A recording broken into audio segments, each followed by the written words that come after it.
একটি লম্ববৃত্তাকার শঙ্কুর বক্রতলের ক্ষেত্রফল তার ভূমির ক্ষেত্রফলের √10 গুণ।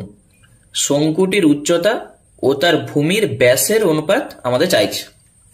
তাহলে এখানে যেটা বলে দিয়েছে শঙ্কুর বক্রতলের ক্ষেত্রফল মানেই πr/l সমান ভূমির ক্ষেত্রফলের √10 গুণ। তাহলে ভূমির ক্ষেত্রফল আমরা জানি πr², তার √10 গুণ করে দাও। এখান থেকে তুমি যেটা পাবে পায়ের সঙ্গে পাই কাটছে, আর এর সঙ্গে একটা আর কেটে যাচ্ছে। তাহলে এল সমান √10 r।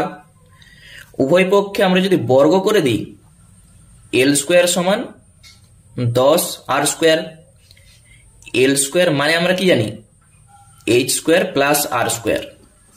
ডান দিকে আছে 10r²। r²টাকে ওপাশে নিয়ে যাও, তাহলে h² সমান কত হবে 9r²। তাহলে এখান থেকে তুমি h সমান পাবে 3r। কি চাইছে? শঙ্কুটির উচ্চতা ও ভূমির ব্যাসের অনুপাত, মানে h আর ভূমির ব্যাস কত 2r, এই দুটির অনুপাত আমাদের চাইছে। তাহলে h এর জায়গায় তুমি 3r বসিয়ে দাও, আর এখানে আছে 2r, আর আর কেটে যাচ্ছে 3:2। এইটাই হবে আমাদের অ্যান্সার, যেটা অপশন বি তে আছে। দেখো।